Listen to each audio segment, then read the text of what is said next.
Pode. Então, boa noite a todos. Estamos aqui no curso de Educação Continuada da SBNC. Hoje a gente pretende fazer uma discussão sobre a legislação, sobre disciplina, sobre como ensinar, telemedicina e monitoração, como é a situação atual. O doutor Carlos Marrone, como todo mundo conhece, foi presidente da SBNC na gestão passada, e durante esse período ele desenvolveu uma experiência muito grande e um conhecimento muito grande sobre legislação, defesa profissional, o papel da SBNC e da ABN no CFM, como que a AMB atua na regulação da nossa área. Então, ele está aqui hoje para fazer uma apresentação para a gente, para ajudar a gente no dia a dia, como a gente deve se portar, que respostas a gente deve ter aos questionamentos dos convênios, dos colegas de outras especialidades médicas e de não médicos, tá bom? Maria Rufina também tem bastante experiência nessa área, sempre trouxe ideias fantásticas na gestão passada, na área de defesa profissional e de uma maneira geral, em telemedicina e outras coisas. Então, o Marrone sugeriu esse trio de hoje para a gente bater esse papo. Então, com a palavra, o doutor Marrone. Muito bem. Está me ouvindo bem? Estamos. Ok, perfeito. Bom, antes de mais nada, eu gostaria muito de agradecer... Marrone, desculpa, fala do patrocinador. Certo. Então, antes de mais nada, eu gostaria de agradecer a doutora Karina pelo convite gentil, me sinto bastante honrado, gosto bastante desse tema, né? Apesar de ser em algumas situações espinhosas, mas geralmente não é espinhoso, geralmente é só a gente se focar no que realmente a gente sabe fazer, certo? E gostaria, então, de agradecer a gestão atual, em nome do doutor Alami, e também ao patrocinador, no caso, a Neurotecnologia, que sempre nos apoia desde do ano passado, dos anos passados, certo? Então, o tema que a gente vai falar, basicamente, é neurofisiologia. Vai dar um pouquinho de delay, tá? Infelizmente, nós tivemos uma dificuldade aqui de eu conseguir passar, né? Eu só tive, como eu brinquei antes, só tive 72 experiências, então eu tive pouca experiência de passar as aulas, né? Bom, o que eu quis colocar aqui, o tema é extremamente amplo, certo? E o mais importante, na verdade, não vai ser aquilo que eu vou colocar. Isso aqui é uma pesquisa grande que nós fizemos desde 2019, não só eu, outros colegas também, certo? Vários colegas, né? A Karina, a Rufina, a Sandra, quem mais estava lá? Estava o Charles, etc. Várias pessoas, né? Além de, não informal, mas informalmente, vários colegas, vocês vão ver que eu vou citar durante a apresentação. Basicamente, assim, existem muitos jeitos de se abordar o tema de multidisciplinar, na equipe multidisciplinar na monitorização. Eu vou fazer o seguinte, tentar focar mais em comunicação com a equipe multidisciplinar em monitorização. Vamos lá, multidisciplinar, a gente vai falar, então, de comunicação entre as equipes, basicamente anestésica e também cirúrgica, obviamente, mas também do ponto de vista multiprofissional, mesmo com a equipe de enfermagem e com técnicos de neurofisiologia, que porventura possam estar na sala também, certo?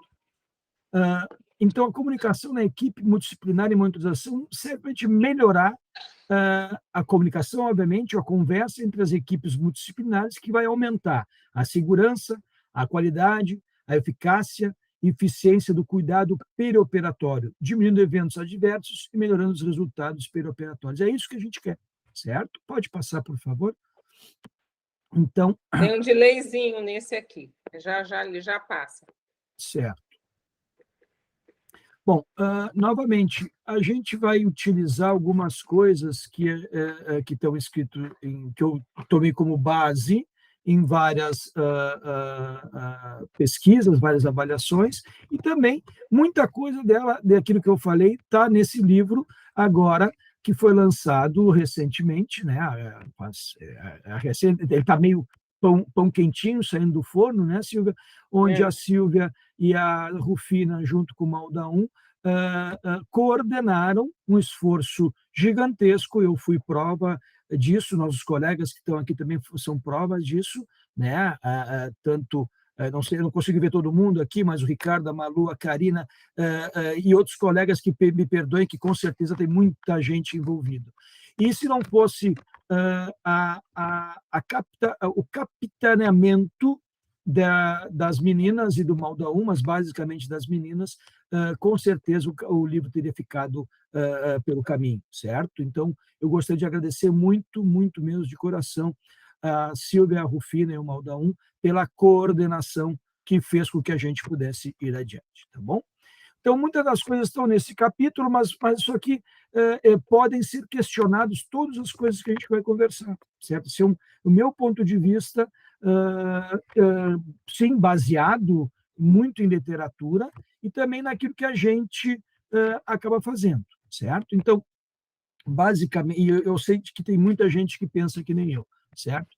Então, basicamente, então, a monitorização, o neurofisiologista, no caso, ele deveria se comunicar adequadamente com os membros das equipes cirúrgica e anestésica, como eu falei antes, fazendo com que as interpretações que a gente tem durante a monitorização poderiam iniciar uma cascata intervencionista, né, de intervenção que poderia reduzir os riscos ou até mesmo anular os riscos. Em algumas situações, realmente não tem como fazer, certo? Pode passar, por favor, Silvia. Estou tentando aqui, vamos lá. Tá. Que pena que deu esse tipo de coisa. Bom, a comunicação na equipe, na verdade, entre as equipes, na verdade, ela tem que começar antes da cirurgia, certo? Se alguém quiser me interromper com experiência, com alguma coisa, por favor, fique à vontade. Mas, basicamente, antes da gente começar a entrar na sala, antes da gente sair de casa para entrar na sala, a gente já tem que estar se comunicando, né? Ou seja, nós temos que ter conhecimento dos prós e contras da sala cirúrgica que tu vai, por exemplo, né? Eu estou falando isso porque nem sempre as pessoas ficam sempre no mesmo hospital.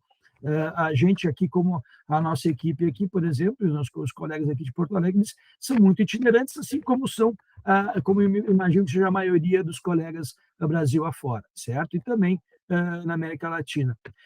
E uma coisa muito importante, antes de qualquer coisa, a gente já começa a educar e a orientar quanto à monitorização aos colegas, tanto da anestesia quanto da equipe cirúrgica, certo?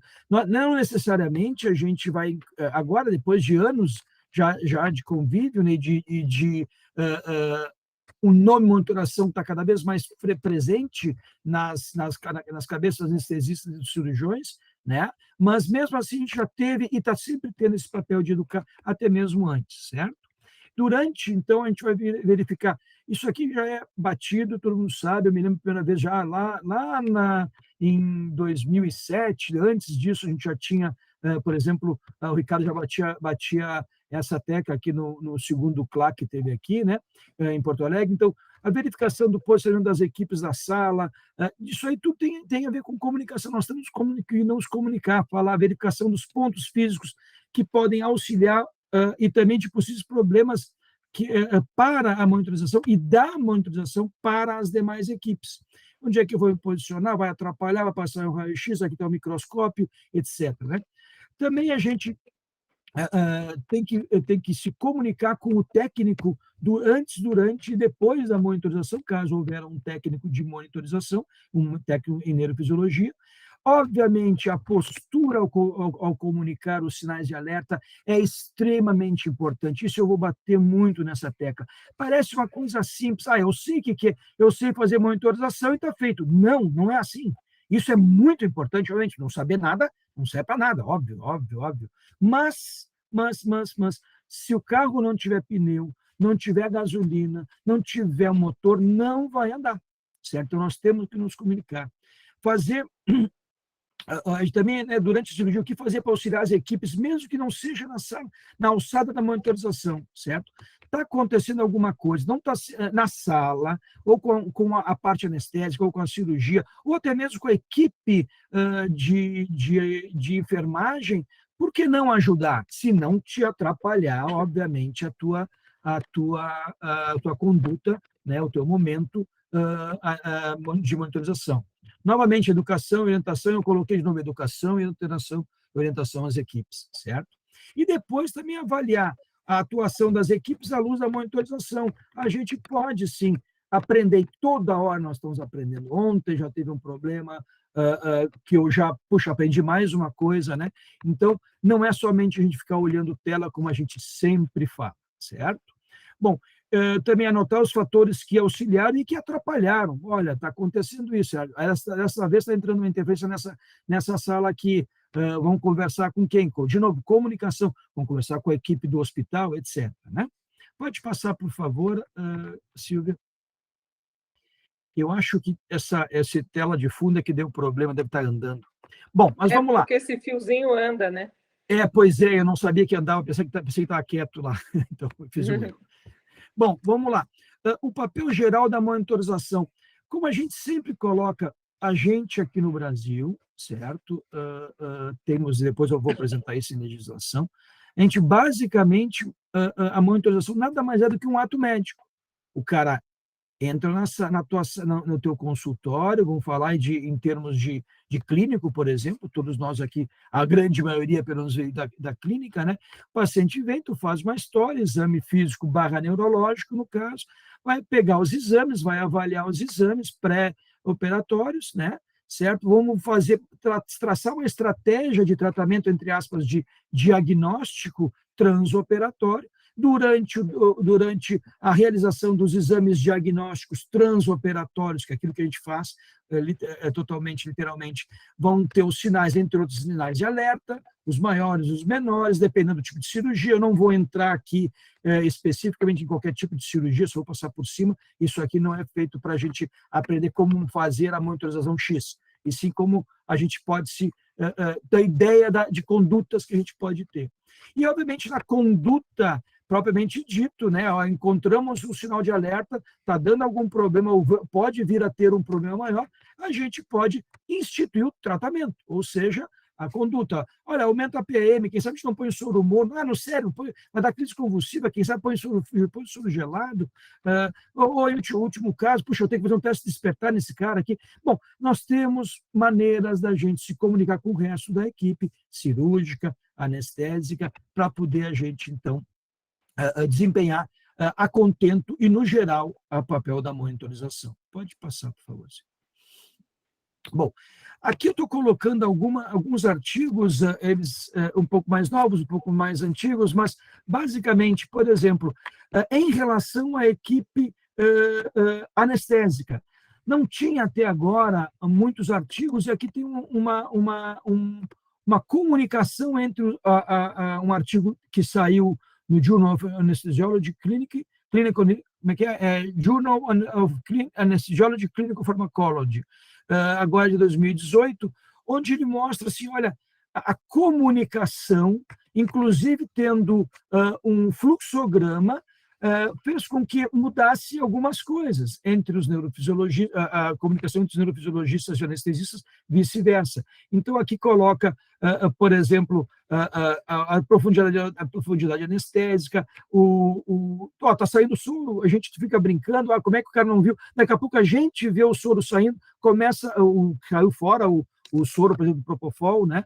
Ou o braço está mal colocado, ou o coxinho está mal colocado, e a gente pode ajudar também o anestesista nisso. Tá? Pode passar, por favor. Aqui tem, então, por exemplo, um fluxograma. De novo, eu não estou aqui para dizer, tem que fazer desse jeito, isso aqui é só para ilustrar. Qualquer coisa, vocês podem ver que tem ali a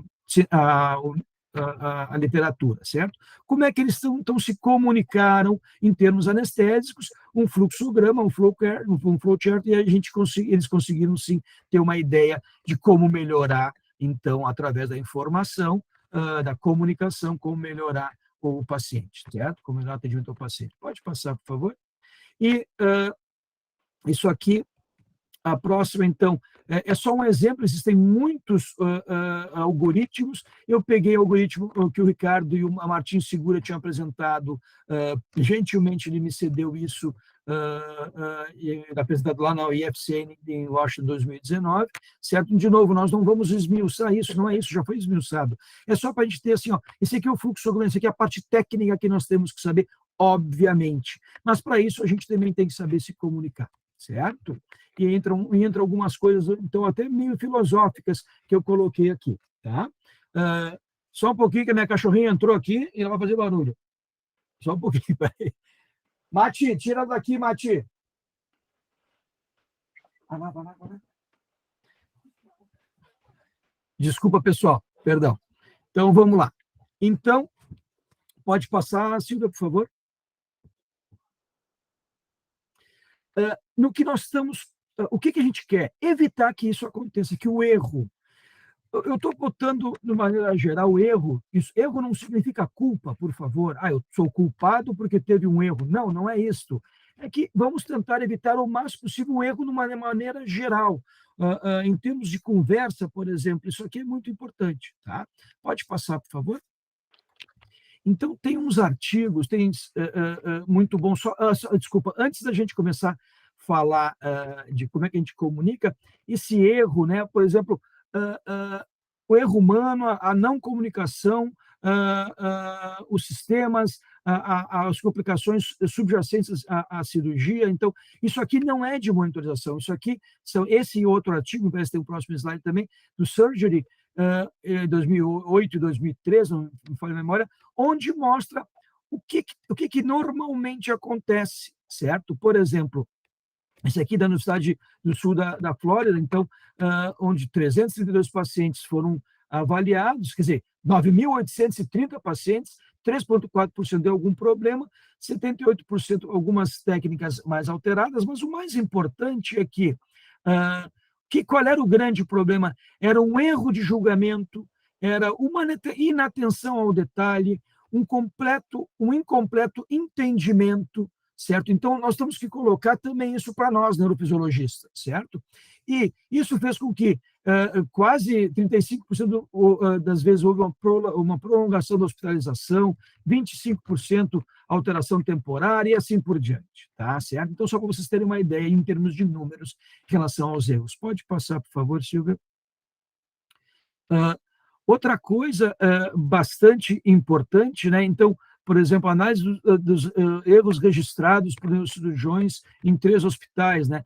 Principalmente, o mais comum era erros erros por causa de inexperiência ou falta de experiência cirúrgica, no caso, de novo, vamos colocar para a gente, ou seja, quem não tem competência no sentido de não aprendeu ainda direitinho, vamos ter calma, vamos ter cuidado, vamos estudar um pouco mais, certo? E a comunicação e a quebra da comunicação entre o pessoal. Olha o que está acontecendo ali, 43% disso. Novamente, não quer dizer que este número se reflete aquilo que acontece na monitorização entre as equipes, mas só para a gente ter uma ideia. Pode passar, por favor. Então, agora tem alguns autores que eu reputo como entendendo muito a respeito disso, né? Que é o Skinner e o Sala, certo? Então, por exemplo, na monitorização, no erro médico, alterações sentinelas podem aparecer por uma disfunção na comunicação em até 65%, ou seja, erros médicos nesse quase 10 anos de avaliação, por exemplo, né? Pode passar, por favor. Perdão. Então, do ponto de vista filosófico, e isso é extremamente importante a gente ter isso na cabeça, né? Obviamente que não vai estar assim, consciente, mas tem que estar pelo menos inconsciente, né? Do ponto de vista geral, o conceito de redução de erro, especialmente na monitorização neurofisiológica intraoperatória, a gente pode basear em 2 sistemas, né? Ou seja, conceito de redução de erro, no desenho de perdoar o erro, certo?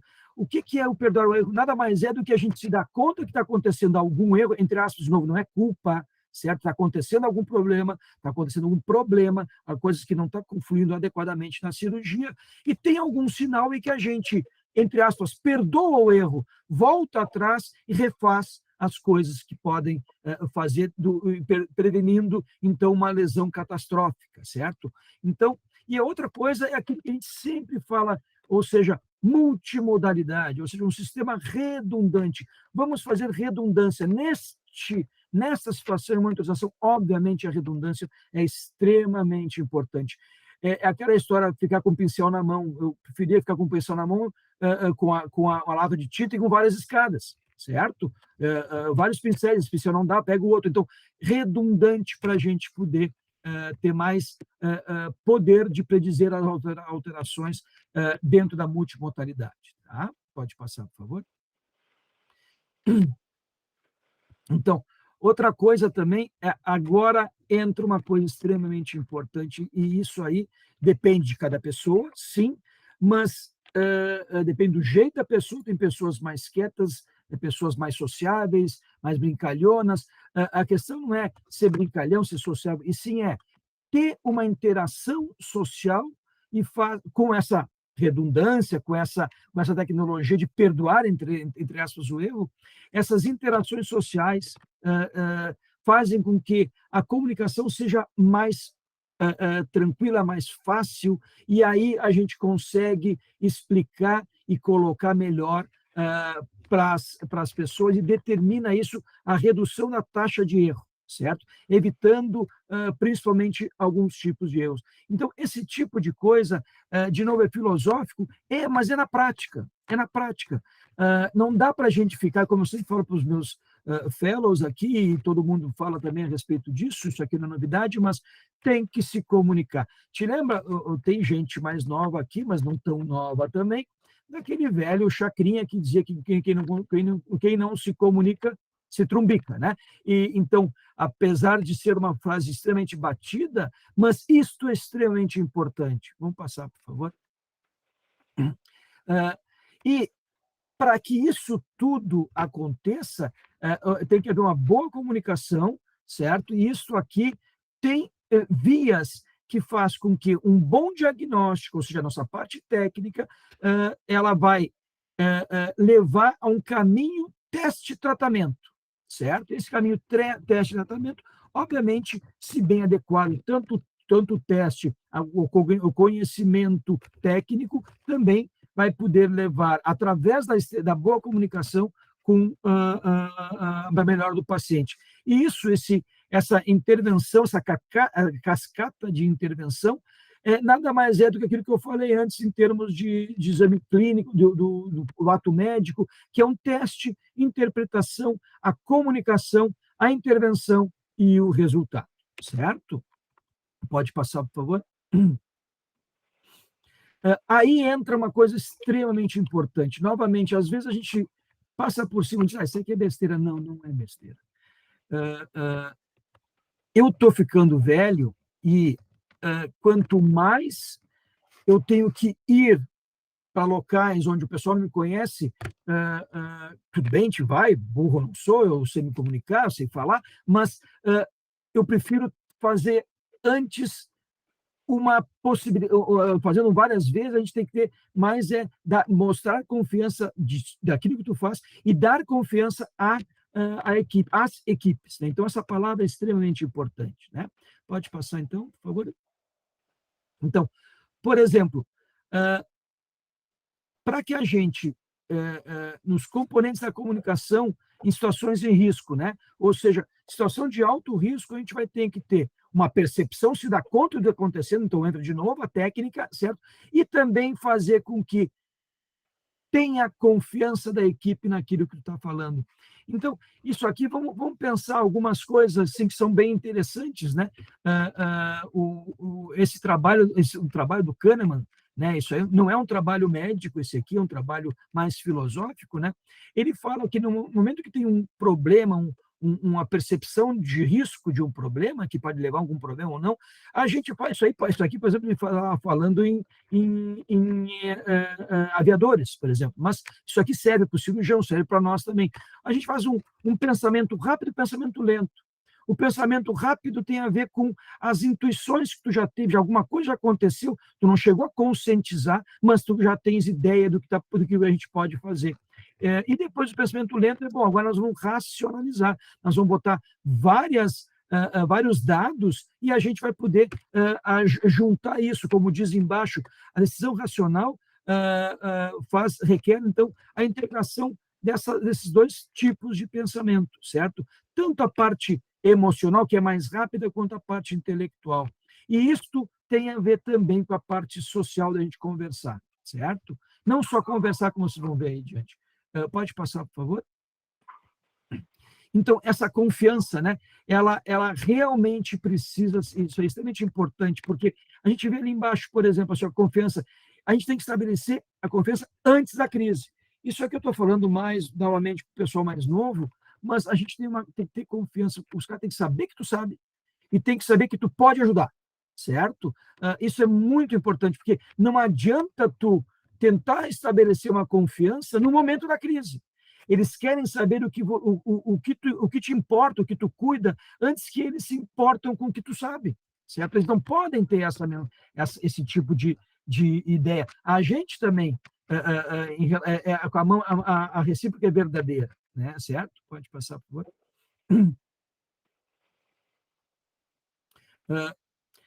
De novo, o conhecimento técnico é extremamente importante, sem dúvida nenhuma, mas só o conhecimento técnico, o teste, diagnóstico, acurácia e predição do que a gente pode fazer, pode ser insuficiente para a efetividade clínica se não tiver uma adequada confiança naquilo que está sendo feito. Pode ser muito bom, mas se tu não falou com ênfase, não mostrou gestualmente com ênfase, ou até o jeito que tu faz, isso não vai adiantar muito em algumas situações. Portanto, a comunicação baseada na confiança, na monitorização, torna-se essencial na cascata de intervenção que a gente comentou antes. Tá bem? Pode passar. Então, o diálogo entre as equipes está ligado ao conhecimento específico do evento e pode ser melhorado não somente verbal, mas muitas vezes gestualmente. A gente sabe que aquele cirurgião, eu já sei como é que eu tenho que agir. Aquele outro cara, se ele começa a se mexer muito a cabeça, ou ele vai, opa, está acontecendo alguma coisa. Ou se a equipe ficou muito quieta, né? Alguma coisa está acontecendo. E a gente vai se comunicando. Ou ao contrário também. Ô, Marrone, tu está muito quieto, o que está acontecendo? Né? Certo? Então, esse tipo de coisa, às vezes só um olha para a cara do outro e já sabe. Esse tipo de coisa é extremamente importante. Ah, mas é besteira que está falando, isso aí todo mundo sabe. Eu vou linkar depois com algumas outras coisas, por que eu estou falando tudo isso. Tá? E, então, quando tem uma alteração, está ligada a um alerta, pois a causalidade é inferida e a comunicação rápida e urgente, aquele think first e think slow, pensar rápido e pensar lento, né, um pouquinho mais lento, ela está justificada. O que não significa, se acontecer alguma coisa, pelo amor de Deus, eu falo isso para os meus fellows, né, o pessoal que trabalha comigo, né, eu procuro muito transmitir calma. O circo está pegando fogo, não sou eu que vou sair correndo, fogo, fogo, não! Não significa berrar, ficar histérico, olha só, ou fazer aquele, meu Deus, o que aconteceu? Meu Deus, o potencial caiu. Calma, calma. Esse som, às vezes, não precisa falar só o ban, o up, que nem diz o cirurgião. Muitas vezes o cirurgião fala só ops, né, que eu põe no artigo, ops, já significa que alguma coisa aconteceu. Ou seja, nós temos que passar tranquilidade, mesmo no caos. A gente não pode perder a gente não pode, para podermos tomar decisões racionais e adequadas, não só nós, como toda a equipe. Não adianta estressar. Se o cirurgião daqueles estressado que quer jogar o bisturi na parede, quer matar o auxiliar, bom, isso é um problema dele. Certo? Se ele berrar contigo, calma, impõe respeito, nós vamos ver mais algumas coisas depois, mas não vai brigar na hora, certo?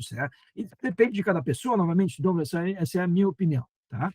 Qualquer coisa, a gente sempre tem que avisar, olha, pessoal, está acontecendo tal coisa, vamos lá, respeito, vamos fazer as coisas direitinho, não adianta sair berrando, certo? De novo, por favor. Bom, uma outra coisa muito importante, de novo, parece que são coisas bestas, mas isso aqui a gente não se dá conta, quando a equipe é toda, quando tu conhece a equipe, é tudo tranquilo, mas tem uma hierarquia, né? Sempre os colegas já falaram, a Silvia já falou, o Ricardo, etc. Estou falando dos mais antigos, mas obviamente os mais novos também sabem disso, né? Chefe da equipe é o cirurgião barra cirurgião, né?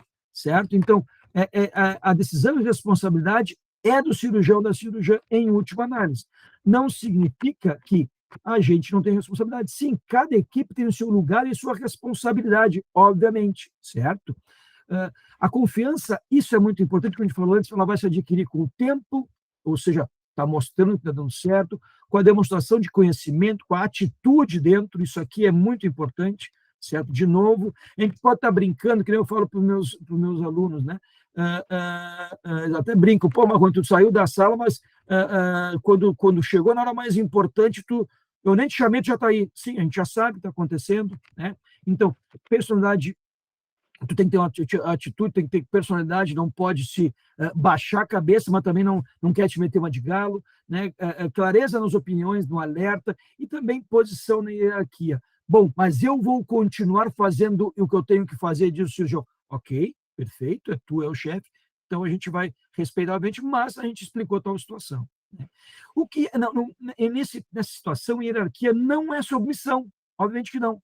Nós temos a nossa opinião. A gente vai lá, a gente vai escrever, comunicado à equipe cirúrgica, em final de contas, tem sempre que fazer um documento, e esse documento tem valor legal. Aí eu queria entrar numa coisa que, por favor, não me interpretem mal, não eu gostaria que me interpretassem da melhor maneira possível. Divisão de responsabilidades, certo? Técnico em neurofisiologia, caso houver neurofisiologista, técnico neurofisiologista e neurocirurgião, neurofisiologista e neurocirurgião. Pessoal, uma coisa é médico falando para médico, certo? Outra coisa é técnico falando para médico. Ok, eu entendo, eu conheço o técnico, eu sei que... Não, peraí, só um pouquinho, mas não tem como a gente comparar, são hierarquias diferentes. Um é AM e outro é FM. Os dois vão falar bem no rádio, etc., mas cada um tem o seu tipo de ação. Eu estou falando mais isso quando em alguns outros países, por exemplo, onde o técnico está dentro da sala, certo? E o técnico dentro da sala, geralmente, quando é bem feito, é com PhD, etc., que não é o nosso mote aqui. Então, o que eu quero colocar é hierarquia, ou seja, não, tem a hierarquia do chefe da sala, cada médico tem a sua responsabilidade, mas uma coisa é o neurofisiologista, que tem conhecimento, que já tem a confiança, falar, e outra coisa é o técnico falar, certo? De novo, não é demérito, não, mas tem a sua hierarquia. Vamos lá, adiante, por favor. Então, todo tipo de comunicação, de novo, direta, falada, gestual, expressão facial, corporal, contato visual, ela vai auxiliar na troca de informações entre as equipes, anestésica, cirúrgica, até mesmo sim com a parte da enfermagem, por exemplo, só no olhar tu já sabe, olha, cuidado que tu vai arrancar meu fio, olha, quem sabe tu não consegue mais algumas coisas. Isso aí em relação à indireta, ou seja, eu botei, esse artigo aqui foi feito alguns anos atrás, então não tinha, por exemplo, o 5G, que foi liberado aí em Brasília agora, né, Karina? Certo? Então, o 5G realmente, o tempo de latência é muito rápido, a espera, o delay é bem menor, mas, do mesmo jeito, indireto. Essa comunicação indireta, ela com certeza vai perder a possibilidade de ver o cara deu alguma coisa, deu alguma coisa.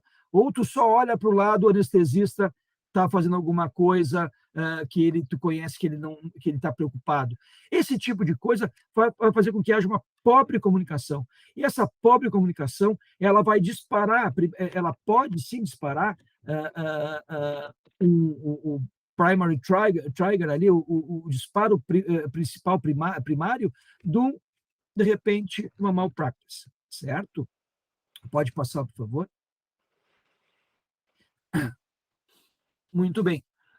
Outra coisa que a gente sempre, que eu já falei antes, é o time que joga junto rotineiramente se conhece, certo? Então, consequentemente vai ocorrer menos erros. Eu já sei onde, se eu jogo junto sempre, se eu centroavante jogo junto com o meu ponta ali, o cara sabe que eu vou estar em tal lugar sem ele precisar me olhar, certo? Então, esse tipo de coisa realmente é importante.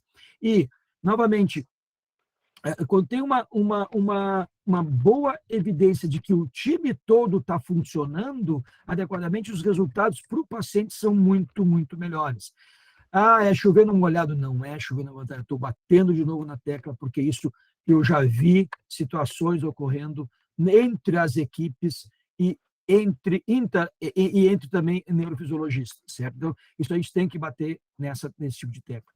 Então, imagina só, uma boa comunicação na sala operatória, com todo esse gestual, é extremamente importante para que as coisas fiquem melhor para o paciente.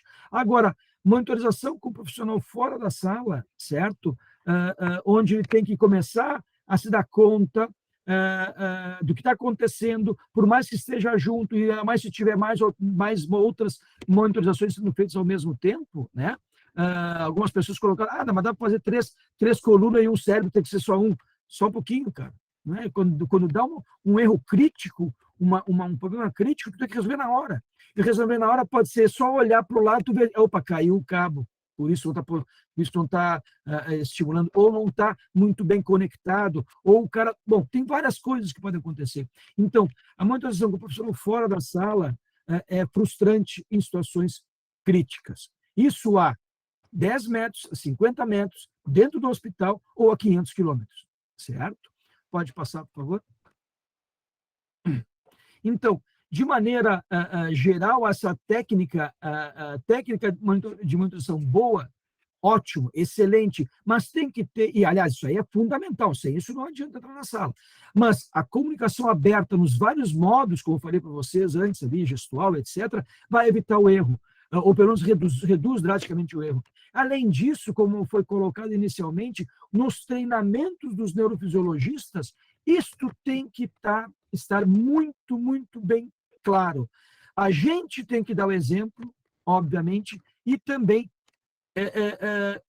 comentar já, assim como com quem já tem alunos também, daqui a pouco o pessoal diz assim, faz aquela coisa, caiu o potencial, ou nem fala, mas só faz, e o lado eu só cutuco assim, ó, não faz assim, cara, não faz assim, ô boca aberta, não é assim que tem que falar, tem que chegar e, ó, pessoal, cuidado, tá?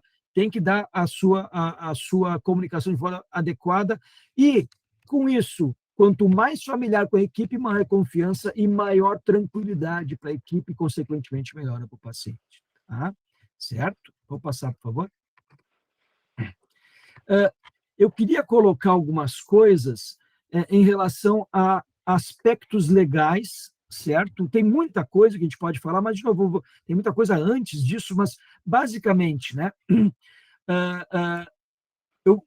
Me perdoa, acabei pegando em inglês aqui, eu tinha em português, mas acabei colocando aqui o inglês. Né? Tem uma resolução que tá sendo batida já há alguns anos contra, mas foi há 2 gestões atrás, foi bem feita pela SBNC, junto com o Conselho Federal de Medicina, que é essa resolução 2136 de 2015. Tem vários artigos, eu coloquei só alguns principais aqui, né? A monitorização neurofisiológica intraoperatória é um ato médico no Brasil. Não só no Brasil, em outros locais também, certo? Vamos falar, nos Estados Unidos não é bem assim. Realmente, nos Estados Unidos não é bem assim. Eles querem que seja feito, e isso está ok, também é a cultura deles, porque tem PhD, por exemplo, em monitorização neurofisiológica intraoperatória. PhD. Certo? Isso é muito importante, tá? Mas aqui no Brasil é um ato médico. O médico, ele não está autorizado a fazer procedimentos cirúrgicos de monitorização neurofisiológica intraoperatória conduzidos por um não médico, certo? Isso aqui já vem a muita coisa à cabeça aqui dos colegas aqui presentes, né? Dos que porventura verão essa aula posteriormente. O cirurgião também não está autorizado a fazer a monitorização neurofisiológica intraoperatória concomitantemente ao ato cirúrgico. Quando eu falo monitorização neurofisiológica intraoperatória, é monitorização neurofisiológica intraoperatória. Ou seja, usar a multimodalidade, usar todos os recursos redundantes para que a gente possa fazer aquele perdão do erro e, consequentemente, melhorar a comunicação e auxiliar o paciente. Tá bom? Pode passar, por favor. E nesse capítulo que a gente escreveu, quem escreveu junto foi a Andrea. E a Andrea é uma técnica neurofisiologia biomédica, certo? E eu estava junto quando foi gestado isso há muitos anos atrás, certo? Eu dei as minhas opiniões, né? Não como observador, não era como parte integrante, no Conselho Federal de Biomedicina, certo? Por que isso? Porque mesmo no Conselho Federal de Medicina, naquela resolução, os procedimentos de apoio à execução da MNO podem ser compartilhados com outros profissionais. Eu falo profissionais, não outras disciplinas, né? No caso, não precisa ser outra disciplina, ou seja, não é com o neurocirurgião, por exemplo. E abrange exclusivamente a montagem e desmontagem do equipamento, colocação e retirada de eletrodos, sempre em loco, com supervisão do médico responsável pela monitorização, no caso, o neurofisiologista, certo? E o Conselho Federal de Biomedicina tem a resolução lá de 2014, ele coloca também, sob supervisão médica, operando equipamentos, tem que saber várias coisas, sem dúvida nenhuma, mas sob supervisão médica, em loco e operando equipamentos, tá? Certo? Então, além disso, ali no artigo 2 tem um monte de coisas que o técnico tem que fazer, tem que saber, e é verdade, tem que saber. Então, ambos os conselhos federais, eles colocam claramente que a monitorização é um ato médico e os procedimentos de apoio, como listados acima, eles têm que ser feitos sob supervisão médica em loco. Não, mas é o seguinte, eu tenho um técnico, estou cheio de paciente, cheio de monitorização, mas eu tenho meu técnico, eu posso mandar lá o meu técnico lá, e eu fico com o telefone, ou até mesmo com 5G. Agora, não, pessoal, a legislação, as orientações, as normativas do CFM e também do CFBM, elas não permitem isso. Mas não é porque disseram, tem uma lei que diz que não tem que fazer, não, por tudo aquilo que nós estamos conversando antes. Ou seja, a hierarquia, o neurofisiologista atrás, ou até tem um médico atrás do técnico que não é neurofisiologista, que não tem um conhecimento geral de tudo. Então, tudo isso tem que estar na nossa cabeça, certo? O que está acontecendo? Eu estou com 3, 4 cirurgias monitorando. Não é assim. Não é assim. E outra coisa, né, pessoal? Se eu sou o gestor do plano de saúde, tu está fazendo, doutora Silvia, a senhora está fazendo monitorização à distância, tem 4, 5 salas monitorando, a senhora ganha X? Não, né? Eu não vou te pagar X, eu vou te pagar X dividido por tanto. É óbvio também. Isso é importante? Claro que é importante. Certo? Bom, vamos passar mais o próximo, por favor. De novo, eu bato na tecla, novamente o Skinner e o Sala, comunicação e colaboração, no caso aqui na cirurgia espinal, né? Mas não somente, né? Em relação a vários assuntos, como está ali, né? O neurofisiologista, o tempo de espera, né? de reação. Vamos adiante, por favor. Então, presumir que a opinião de um neurofisiologista, estou botando neurofisiologista, não botando muitas vezes, é um médico que está atrás, que nem sabe direitinho de todas as nuances, né? Presumir que a opinião de um neurofisiologista remoto ou ausente possa mudar o plano cirúrgico é ingênuo e potencialmente perigoso, certo? Tu é muito antiquado, né? Isso aqui foi feito antes, agora tem 5G de novo. O 5G é extremamente importante e vai ajudar muito. Vocês vão ver coisas que eu vou colocar, mesmo já em épocas anteriores, mas não substitui o médico neurofisiologista dentro da sala, certo? Não, mas espera aí só um pouquinho, mas às vezes o pessoal manda por WhatsApp, ou até mesmo liga, Marrone, Ricardo, Rufina, puxa vida, estou falando de novo os mais antigos, que eu sei que estão aqui, mas pode dar uma ajuda, aconteceu tal coisa, bom, eu posso orientar, eu posso botar minha experiência, mas não sou eu que estou monitorando, e do outro lado tem um outro médico neurofisiologista, certo? Isso aí, de novo, são pequenas nuances, mas não é a mesma coisa do que tu pegar e mandar um técnico que pode ser muito bom, mas ele não tem na hierarquia a mesma hierarquia que tu tens e pode não ter o mesmo conhecimento, salvo se tu não tem um conhecimento adequado. Bom, aí tu não pode ser chefe do cara, não pode, não pode auxiliar o cara, né? Pode passar, por favor? Pessoal, mas aí alguém pode colocar, e com todo tudo corretamente colocado, né, que, puxa vida, mas tem as unidades de AVC, né? A unidade de AVC funciona assim, muitas vezes por telemedicina. De novo, eu não sou absolutamente contra a telemedicina, muito antes, pelo contrário, certo? E pode ajudar muito. Só que nós temos que saber onde é que nós estamos pisando. Vamos lá.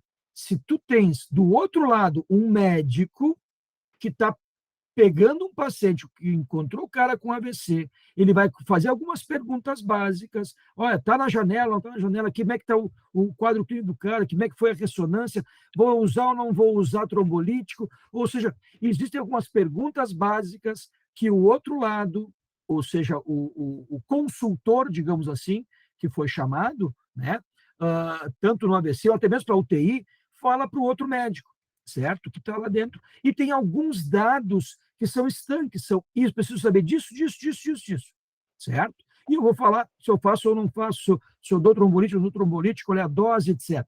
Tá? Agora, pode passar, por favor. Isto não é equivalente... perdão, volta ao anterior, por favor, Silvia, desculpa. Isso não é equivalente a monitorização neurofisiológica intraoperatória, a quantidade de dados criadas ao mesmo tempo. Eu não estou falando de gravidade, eu não estou dizendo que é mais grave eu ficar vendo uma tela junto com todo o neurocirurgião, com todas as equipes funcionando, do que um cara tendo um AVC na minha cara. Não, eu não estou fazendo igual. Não, são coisas diferentes, são coisas absolutamente sérias, né? Mas a gente não pode equiparar. Banana é banana, maçã é maçã, é fruta, mas não é a mesma fruta, certo? Então, a gente tem que saber que muitas das coisas, elas não podem ser comparáveis. Podem ser, sim, feitas de uma certa maneira, como, por exemplo, a telemedicina em trombolítico, UTI, auxiliar, sem dúvida nenhuma. Tá? Pode passar, por favor. Então, outra coisa, cirurgião supervisionando a monitorização. Depois vocês vão ver no último slide que eu coloquei uma coisa mais ou menos emblemática também, mas, de novo, tanto lá quanto aqui, existem neurocirurgiões, por exemplo, que são excelentes. Vamos lá, eu acabei de falar do Sala, Francisco Sala é neurocirurgião, certo? Os caras sabem muito. Tem muitos outros colegas, o Cotbauer, o falecido Cotbauer, também, né? Já tem muitos colegas neurocirurgiões que sabem bastante, mas enquanto tu está fazendo cirurgia, tu está fazendo cirurgia. Pode entender muito mais facilmente o que está acontecendo, pode olhar para o lado e ver a tela do computador junto com a pessoa que está monitorando, ok? Mas, de novo, não é a mesma coisa, certo? E vocês vão ver no último slide, no penúltimo slide. Então, e aí, além disso, entra o nosso Conselho Federal de Medicina aqui no Brasil. Pode passar, por favor. Bom, também, de novo, tem o Skinner ali, tem outros colegas ali, por exemplo, a Selene, a Saida, o Katen Saida, o Armando Tejo, que é lá do México, etc. Bom, tem muita gente que colocou assim, como é que deveria ser, por exemplo, um guia para que a gente pudesse realmente aceitar, né, confiar numa monitorização um pouco mais longínqua, digamos assim. Mas, não só isso, também monitorização até dentro da sala. Né? Mas será que realmente isso existe? Né? Então, eu estou batendo na tecla, depois alguém pode rebater, sem dúvida nenhuma, seria um excelente meio da gente discutir depois. Mas a monitorização só ajuda se os alertas forem dados no tempo adequado para a resposta do cirurgião, certo? De longe, a efetividade da verificação e discussão dos alertas é, no mínimo, questionável. É aquilo que nós estamos falando, certo? Então, de longe, não é bem assim, certo? Ah, mas um pouquinho, Marrone, tu falou que ia falar de comunicação, né, entre as equipes. Sim, mas isso aqui também entra como comunicação ou não comunicação entre as equipes. Tá? Pode passar, por favor. Aí entra, né, a monitorização remota, aquilo que eu falei antes, né, eu só estou colocando de novo o telestroke, o tele-ICU, né, a tele-UTI, etc., são coisas absolutamente diferentes, tá? Com todos os pormenores, né?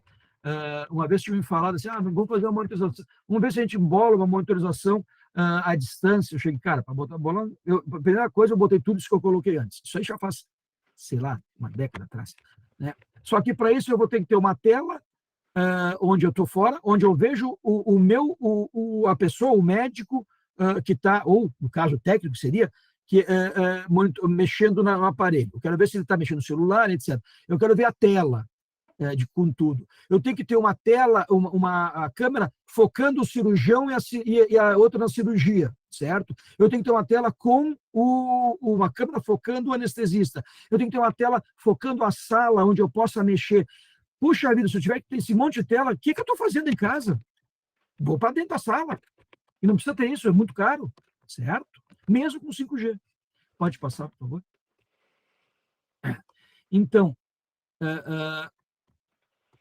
os dados flutuantes, isso aqui que eu estava falando antes, né? Os dados flutuantes e variáveis da monitorização, ou seja, nós estamos criando dados toda hora. De novo, não é ser mais grave ou menos grave, mostrar graus de gravidade com o cara tendo um AVC na tua frente e tu tá numa cidade do interior, uma cidade que não tem recurso, não tem um profissional com todo o recurso e tu pede ajuda para outro profissional. Perfeito, maravilhoso. Eu não estou comparando gravidades, mas sim é que a quantidade de dados são muito maiores do que aquela, por exemplo, de um tele-AVC, certo? Como é que a gente vai interpretar isso de fora? Ainda mais se tiver vários casos ao mesmo tempo, certo? Pode passar, por favor, Silvio. Bom, stand of care, né? Então esse artigo é bem interessante, certo? Foi do Dormans, eu não consigo chegar direito, foi 2018 ou 2010, não me lembro, acho que foi 2010, mas tem várias perguntas que eles fazem. Por favor, eles não estão aqui a favor ou contra, tá? Por exemplo, eles colocam assim, como é que o indivíduo pode fazer uma monitorização à distância se ele nem sabe fazer direitinho a monitorização presencial, certo? Entre outras coisas. E outra coisa, né? Bom, se perdeu a conexão, digamos que o 5G acabou isso, não tem mais. Está maravilhoso. Como eu escrevi naquele artigo, entre a realidade, entre o sonho e a realidade, né? O sonho é isso, a realidade é bem diferente. Mas, muito bem, e se der problema? Eu estou monitorando aqui, perdão se tem alguém de Rondônia, só me veio na minha cabeça agora Rondônia, no interior do interior de Rondônia, certo?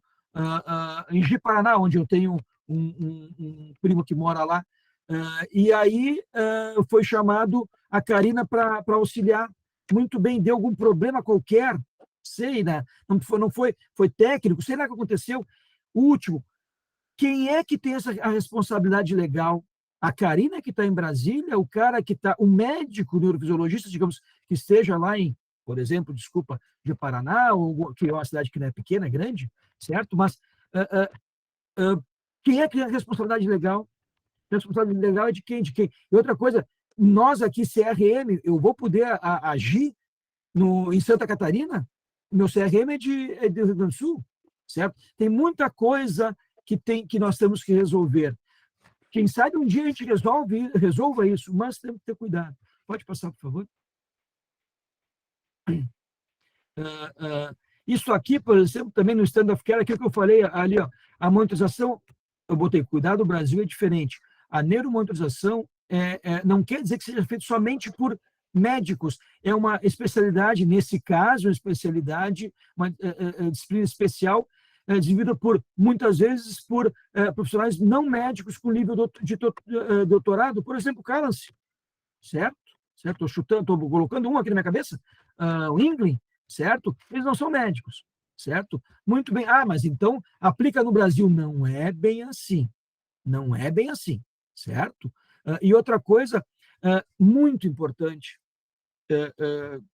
me perdoe se eu estou me alongando, mas me parece bastante importante. A introdução, isso aqui já é um pouco mais antigo, mas a recente introdução, que continua sendo agora, e inclusive empurrado por um marketing de instrumentos que daqui a pouco fazem as coisas por si. Obviamente que it's not true, não é verdade isso, certo? Eles podem fazer uma parte da coisa, que pode até ajudar, coisa que a gente já tem na nossa multimodalidade. Pode passar, por favor? Certo? Então, por exemplo, eu estou entrando no assunto dos sistemas de monitorização, que não é monitorização. Monitorização é uma coisa muito mais ampla, certo, do que mapeamento. Mapeamento está dentro da monitorização. Automático, por exemplo, feito pelo cirurgião. Certo? Aqui, naquela época, o FDA muitas vezes nem aprovava, mas, por exemplo, pode colocar, por favor, Silvia. Se a gente entrar no site da SBNC, certo? Aqui tem uma lista de notas técnicas, certo? Que a gente já, na época que eu era presidente, com auxílio de toda a diretoria, em especial defesa profissional, no caso era a Silvia como coordenadora, mas nunca foi somente ela, e sim um monte de gente que ela coordenava, certo? Eu coloquei um nome somente, mas é toda a SBNC, especialmente toda a diretoria fazendo parte. Então, tem várias notas técnicas ali, certo? E tem muito mais, tem etc. Lá tem coisas aqui de monitorização, mas tem coisas de monte encefálica e outras coisas também que não cabem neste momento, certo? Pode passar, por favor. Então, tu entra na SBNC, tem lá notas técnicas, né? E uma delas, por exemplo, né? Isso aqui foi feito agora em janeiro de 2022, certo? Já temos sido gestado há bastante tempo.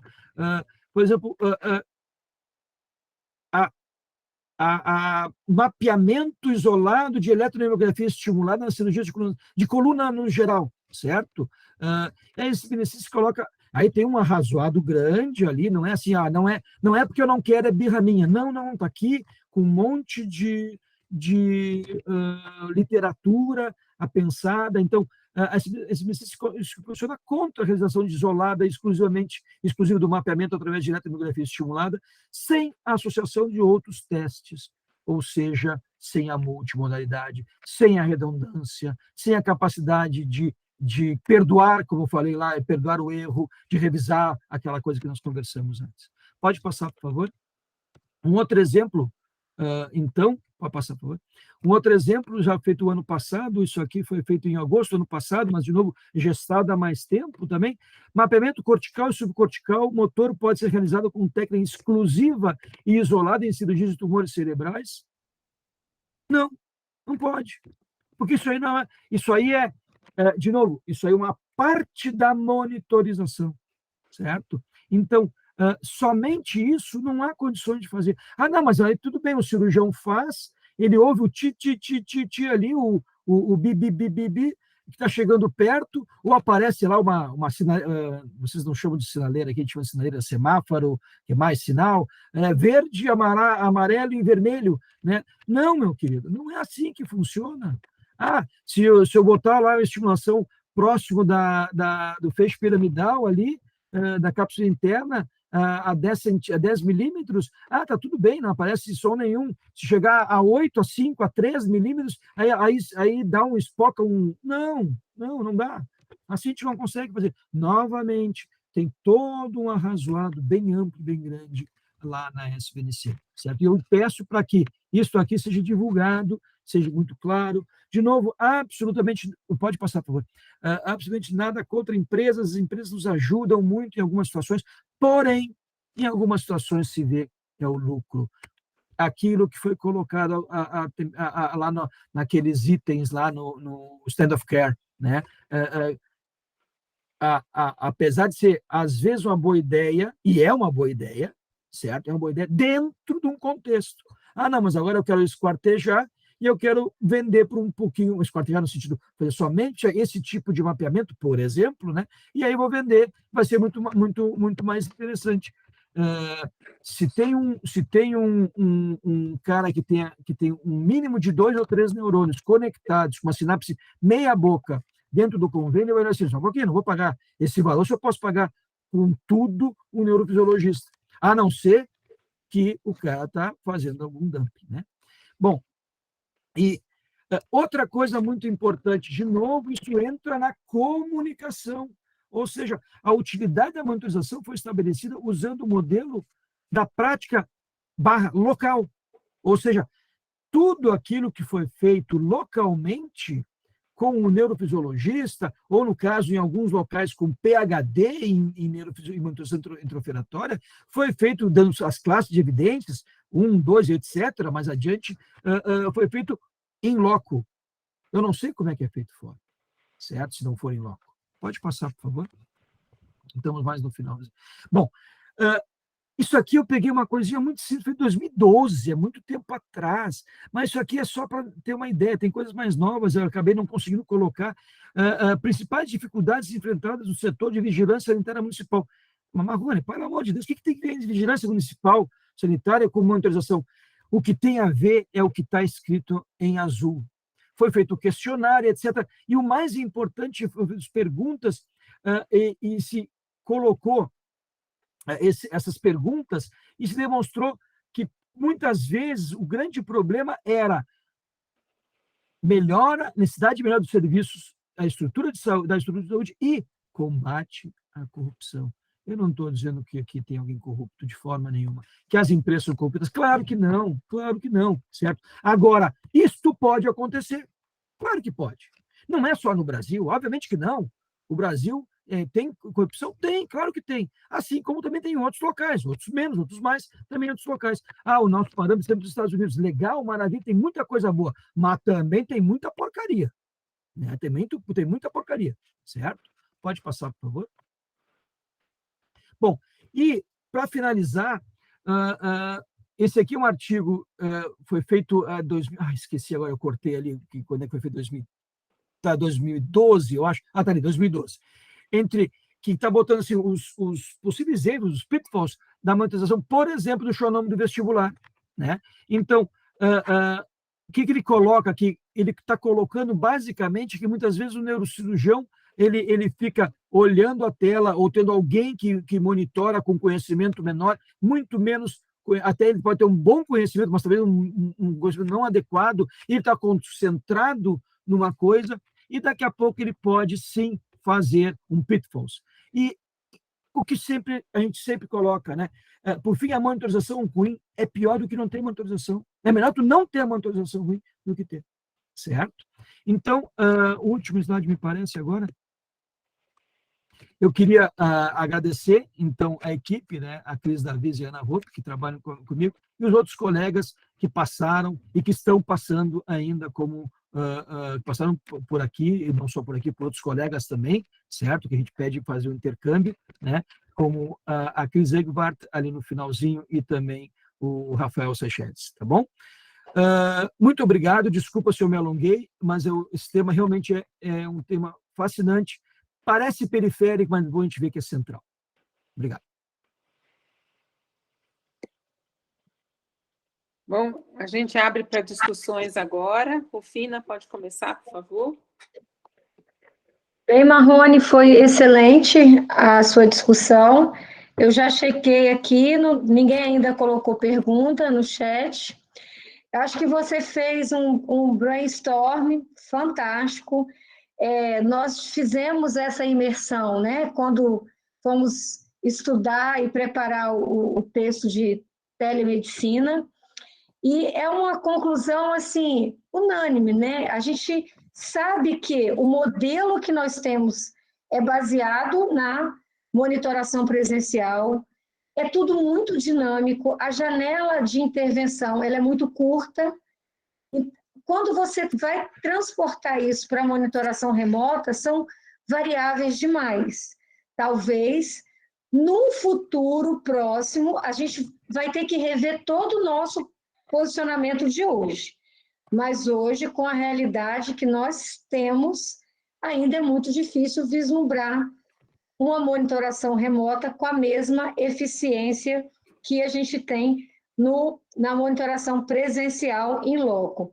E outra coisa que eu acho muito importante ressaltar, em épocas em que, às vezes, a gente tem uma disputa mercadológica que vai baixando o preço, e aí você desiste, porque você não consegue manter, às vezes, a multimodalidade e a redundância tão necessária para você ter uma janela de intervenção, critério de alarme, que, quando você fizer uma intervenção para o seu cirurgião, você está seguro que você está levando uma informação que não é um alarme falso, porque você tem uma informação que redunda.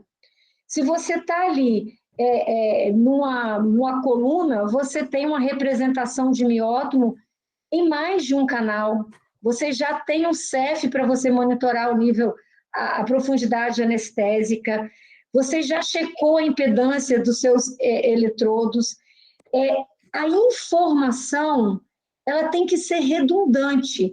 Aí você vai avaliar seu somato sensitivo, o plano da profundidade anestésica, o seu potencial evocado motor. Você vai observar quais os canais, qual a região, essa perda foi focal. Se não foi focal, está relacionado com alterações hemodinâmicas. Ou seja, você não pode colocar em descrédito a monitoração, interrompendo o cirurgião toda hora, às vezes, assim, informação que não estão conectadas com o que está acontecendo com o tempo cirúrgico. Outra coisa, conectado, qual é o tempo da cirurgia, quais são os passos. Às vezes, é muito importante, quando a gente vai entrar numa monitoração, qual é o approach cirúrgico, qual é a rota cirúrgica, o que vai estar nessa rota cirúrgica que eu tenho que me preocupar, qual a montagem que eu vou fazer, o que eu vou mudar no meu setup. Não existe assim, um protocolo imutável, não. Às vezes o tumor ele pode ter um crescimento cranial, caudal, rostral, e você vai ter que chegar lá, junto com o cirurgião, e discutir essas adaptações, para que você forneça realmente um protocolo e um ajuste de protocolo que você vai acompanhar desde o acesso, tudo que está na frente ali do acesso cirúrgico, até durante a ressecção ou o procedimento que você está monitorando. Então, é muito importante esse senso crítico, esse julgamento para o neurofisiologista, para a gente, assim, poder oferecer um serviço que realmente tenha crédito. É muito triste, às vezes, nós mesmos sermos agentes de descrédito do trabalho que a gente oferece. Então, eu só queria parabenizar mais uma vez o Marrone e abrir aí para discussão. Acho que todo mundo aqui que está presente tem alguma coisa para acrescentar, para contribuir com esse assunto que é tão espinhoso, mas, ao mesmo tempo, tão necessário. E hoje eu postei no grupo do Ilane que esse capítulo ele passa a ser uma referência para nós, neurofisiologistas, muito importante, como um marco mesmo, porque o corpo de informação que você conseguiu agrupar, condensar nesse capítulo, vai ser muito importante. Quando nós tivermos necessidade de interagir, às vezes, com outras especialidades que fazem interface, com as operadoras de plano de saúde, às vezes com os próprios colegas biomédicos. Então, esse capítulo, você navegou por várias direções e compilou um material muito bom. Bem, era isso, gente. Agora a Karina levantou a mão. Karina, pode falar. Boa noite. Quem não me conhece, sou Karina de Brasília. parabenizar primeiro a palestra do Marrone, as colocações da Rufina.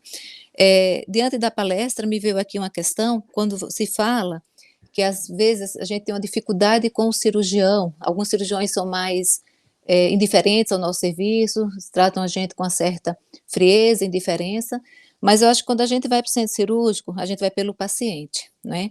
Então a gente tem que transcender todas essas indiferenças que às vezes acontecem, principalmente quando são cirurgiões que não acreditam tanto. Você tem 3 tipos de cirurgiões: o que pede porque sabe usar a monitorização e vai usar, aquele que pede porque diz que é para pedir e ele vai pedir, e um que pede e que ele fica colocando você em questionamento o tempo todo, desafiando a sua capacidade técnica. Então, a gente tem que agir de muita elegância, mas com propriedade, e lembrar que no meio disso tudo tem um paciente, e que a gente vai ter que agir com sabedoria para lidar com o cirurgião e também com o anestesista, que muitas vezes, infelizmente, tem condutas traiçoeiras. Você pede para reverter um relaxante muscular, e aí tá bom? Aí você olha, tá uma coisa mais ou menos, tá bom. E ele não reverteu. E aí lá na frente, você percebe que o seu potencial ficou gigante. Ou seja, ele não tinha revertido. Aquilo que apareceu ali muito mal foi a fisiologia do paciente. Ou seja, o relaxante foi passando, né? E outros questionamentos também com o anestesista, vou chegar na minha pergunta. Sumiu tudo do potencial. Estava lá fazendo uma medula, já tinha finalizado e sumiu tudo. Doutor, pelo amor de Deus. E o cirurgião começa a abrir, pensando no hematoma. Antes disso, você pergunta ao anestesista em voz alta: doutor, o senhor fez o quê agora? Não fiz nada. Aí você não se convence, vai no lado dele e pergunta: você pode me falar exatamente tudo o que você fez? Aí ele fala: é porque eu já estava começando a fazer analgesia.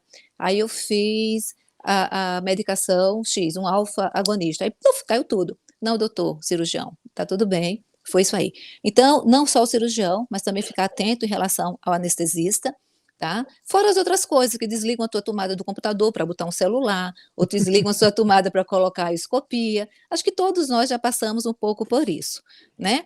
Em relação ao 5G, ótimo, Brasília é maravilhoso, 5G é fantástico, mas existem falhas técnicas de telecomunicação, tá? Então a gente não pode garantir é só de vez em quando é um paciente e ele é único, né?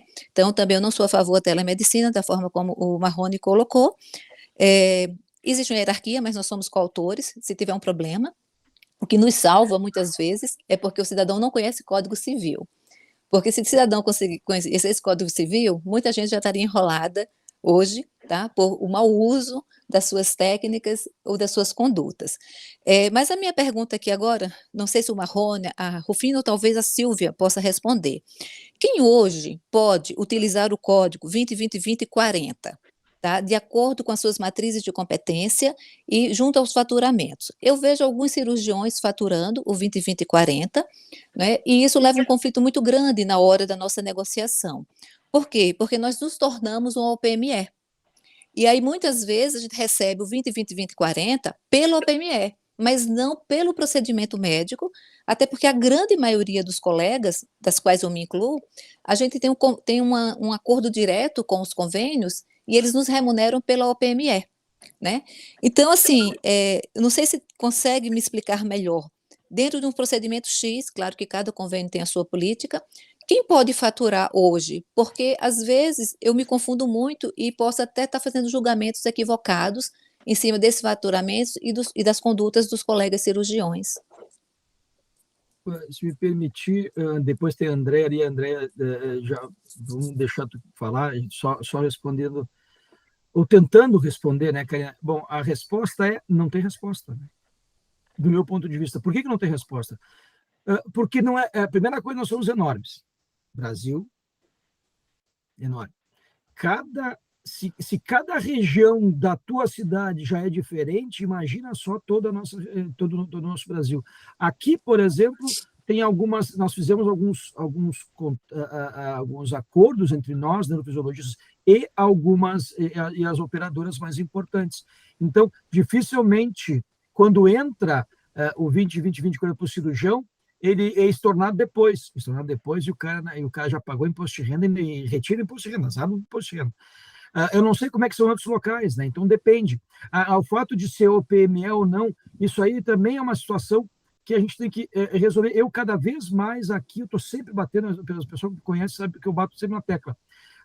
Eu entendo que nós, o PME, foi e ainda continua sendo em algumas situações até vantajoso, até não digo vantajoso, mas até assim, possível, é o que dá para fazer. Mas o certo seria, eu, neurofisiologista, tenho o meu código X, em alguns ainda não passou para 2018, a MB 2018, né, Silvia, não passou ainda, continua com 20, 20, 40, que são MBs anteriores, né, tem mais 4, 5 códigos, né, e que os valores não são tão ruins, né? E também tem o OPME. E o OPME, no meu ponto de vista, eu não deveria estar levando um eletrodo 0 quilômetro, ok, para dentro do bloco cirúrgico.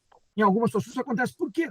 Primeira coisa é que eu estou burlando, aliás, o hospital está me fazendo burlar o CME dele. Não, vou lá e apresento para o CME. Isso é para inglês ver, né? Isso é para inglês ver, né? O certo seria, vai lá, pega em alguns hospitais aí em São Paulo, eu sei que tem isso, outros locais também, acho que lá em Espírito Santo também tem com a Rufina, mas não é bem assim. Ou seja, eu vou lá e pego, eu quero pegar 10 saca-rolhas, mais um estimulador, um strip, tá ótimo, legal, isso tem que ser, né, certo? Mas eu não sei se tem resposta a isso, pelo menos do ponto de vista geral. Eu pensava, sei o que a gente faz aqui. Tá, assim, eu pensava que poderia, por exemplo, o cirurgião faturar e ele teria um valor X a receber. Vou falar coisas irrisórias, ele receberia 100, porque como ele está ajudando na monitorização, ele teria direito. Não tem isso. Não tem isso. E aí o neurofisiologista, não. Só uma pessoa vai faturar esse código. Por exemplo, verdade... o que seria interessante, que a gente já tentou fazer isso há mais tempo atrás, nós pensamos, também já foi até aventado, por exemplo, aquilo que o anestesista faz, ele vai receber também por alguns códigos, né? Então, se o cara botou, sei lá, fez artrodese X, ele recebe por uma porcentagem também nessa artrodese X. Então, isso depende, mas não foi muito mais adiante isso, né? E, de novo, depende de local, depende de convênio, depende de como é que tu contrata, né? Eu acho que é isso, pelo menos eu estou falando a minha experiência aqui, eu não posso falar a experiência do resto do país. Andréia e Ricardo com mão levantadas. Eu só vou responder antes a questão da Karina. O 20-20-20-40 foi incorporado numa tabela de honorários médicos da SBN, Sociedade Brasileira de Neurocirurgia, catalogado em valores diferentes, dependendo do grau de complexidade e do porte da cirurgia. Então, está previsto, está negociado com os convênios, com as fontes pagadoras, que o neurocirurgião pode cobrar o 20-20-20-40. Isso tem gerado duplicidade de cobrança do 20-20-40, e eu, por exemplo, já fiquei sem receber uma cirurgia porque a neurocirurgiã cobrou, e aí o convênio falou que não ia pagar em duplicidade o procedimento. No caso, nesse procedimento específico, a neurocirurgia tinha ganhado R$900. Então, é uma coisa que está bem estabelecida, uma sociedade extremamente forte, com milhares de integrantes, e que é uma das sociedades mães da SBNC. E aí dependeria de fazer uma negociação, que já entrei em contato e é irreversível. Mesmo porque a pessoa que criou o 20-20-40 dentro da SBN é o atual presidente da SBN, e tem todo o apoio de uma tal comissão de honorários médicos que eles criaram. Pode rir, Ricardo, pode rir antes que eu comece a esbofetear você. Então, é irrevogável, eles têm força, eles estão organizados, eles trabalharam 4 anos, eles criaram essa porra dessa tabela e eles negociaram com as fontes pagadoras. E qual é o objetivo? Um dos objetivos de quem criou isso é poder chamar a empresa de material de OPME, o cirurgião ficar responsável pela monitorização e tirar o neurofisiologista da equação. Então, isso vai demandar extrema negociação, conversa entre as sociedades mães e a SBNC e o CFM. Uma das coisas que a gente conseguiu recentemente é negociar com a Otorrino e o Cabeça e Pescoço o fim da revisão da 2136 no CFM. Então, eles não vão mais fazer esse pedido de revogação da 2136, justamente no ponto que diz que o cirurgião pode ser responsável pela monitorização. A gente não pode deixar jamais cair esse artigo da 2136, porque a porta do inferno estará aberta. Se cair esse artigo da 2136 e o cirurgião puder ser responsável pela monitorização, babau. Vocês podem começar a fazer um curso de corte e costura, que já era. Agora, quem Muito bom. chamou, acho que a próxima é a Andréia, né, Andréia? Muito obrigada. Andréia. Boa noite, parabéns, Marrone, pela aula fantástica. Primeiro, eu queria dizer que eu acho que a monitorização por telemedicina não é para o Brasil, não ainda, não nesse momento, né? A gente tem extrema dificuldade, ainda hoje, já evoluiu muito, mas a gente ainda tem muita dificuldade em fazer o presencial, né? Então, assim, é um negócio que é claro que não vai ser bom para a gente financeiramente, enquanto profissionais, e a estrutura dos nossos hospitais, desde internet, e a postura também dos cirurgiões, anestesistas. A maioria dos neurofisiologistas ainda não trabalha com bons técnicos de neurofisiologia para fazer o papel de quem está lá também. As operadoras de saúde vai ser o oba-oba delas, porque aí elas vão querer autorizar só remoto, porque vai ser mais barato, vai ser péssimo para a gente, isso é fato, e eu acredito que a maioria de nós compartilha dessa opinião, né, a classe de neurofisiologistas. Mas o que eu queria saber aqui é de todo mundo da nossa plenária, porque eu acho que tem tanta gente que teve experiência fora do país, principalmente nos Estados Unidos, tem uma galera aqui que já ficou, sei lá, em Stanford, com o Dr. Mark Neuer também. Queria saber quem já viu fora do país monitorização remota. Eu queria saber detalhes, assim, como que funciona. A internet deles cai ou nunca isso acontece? Eu lembro também, assim, de já ter visto a legislação deles em relação a isso. Eu me lembro de umas aulas que o Dr. Mark Neuer deu aqui no Brasil mesmo, em algum evento da gente, dele dizer o passo a passo como é que é lá. Não é qualquer cirurgia, não eles têm parâmetros de distância. Se acontecer alguma coisa, o neurofisiologista tem que ter um acesso rápido. Enfim, eu queria saber, assim, quem vivenciou isso na prática, olhando assim, para contar um relato para a gente, uma experiência, para a gente saber se um dia, se a gente melhorar a nossa estrutura de hospital, operadoras de saúde, isso tudo que eu falei, se um dia a gente vai conseguir chegar lá, se isso vai ser possível. Bom, Oi. Deixa eu só responder, aí você comenta, Ricardo, você tem a sua experiência em Stanford. No momento, eu estou com um fellow que ele ficou trabalhando em Iowa, ele é um neurofisiologista. E ele fazia monitorização remota. E ele está impressionado com o nível da monitorização no Brasil, porque ele fazia 4 cirurgias ao mesmo tempo, basicamente cirurgias de coluna. Ele nunca montou um paciente, ele nunca enfiou uma agulha, ele tem um background de EEG somente. O técnico ia para a sala e o técnico agulhava o paciente num programa padrão, e ele ficava à distância olhando uma tela.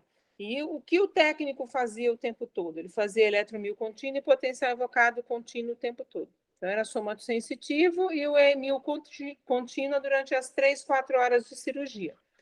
E, eventualmente, ele fazia o motor no início, no meio e no fim. Pronto, era isso que era a monitorização que ele relatou que ele acompanhava. Então, ele não sabe colocar uma agulha, ele não sabe resolver troubleshooting, ele não via a mão do cirurgião, ele não via a tela do microscópio, e isso era o relato do que ele fazia.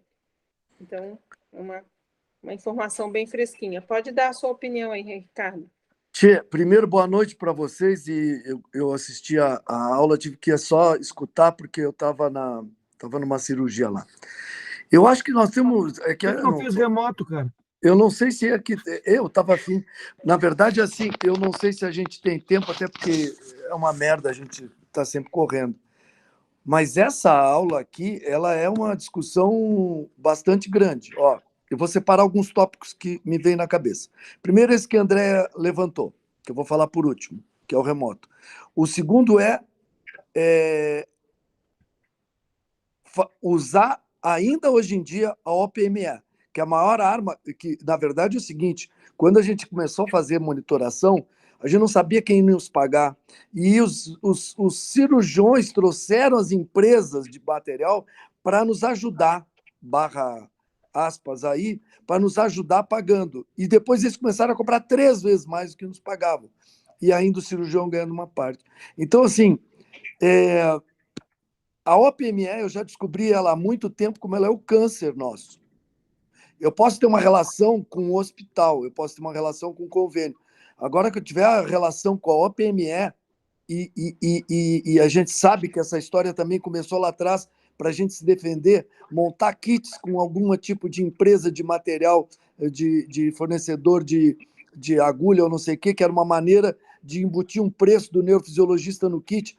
Tudo errado. Está tudo errado. Marrone falou, nós temos que ganhar como médico, ponto.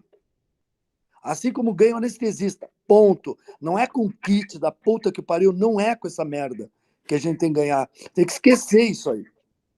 Até porque tem muito colega dando curso que é dono de empresa hoje. Então o cara está amarrando as pontas de dono de empresa com curso para estimular o quê? Venda de equipamento, venda de insumo e ainda venda de curso.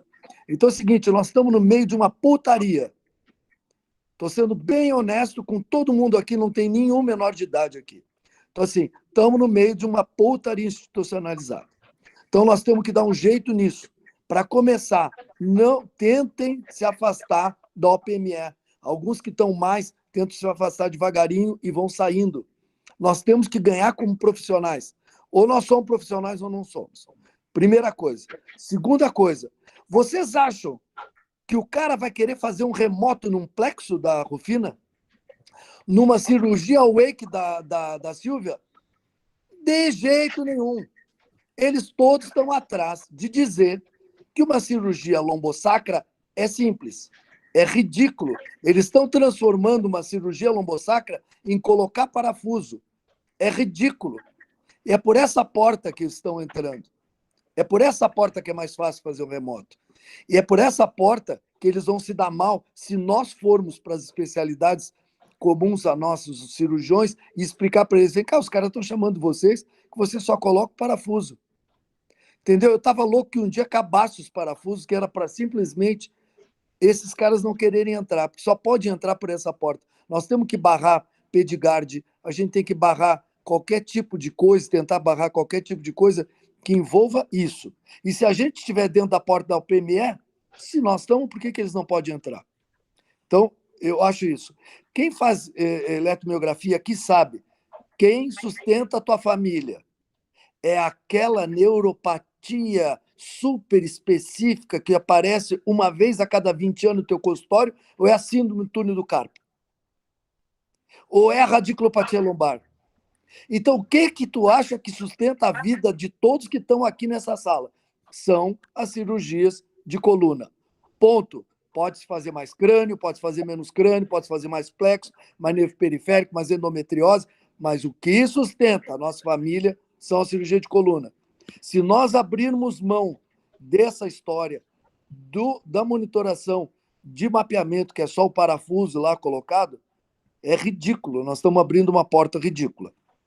Então, a minha veemência é para que a gente bata, mas saiba como bater.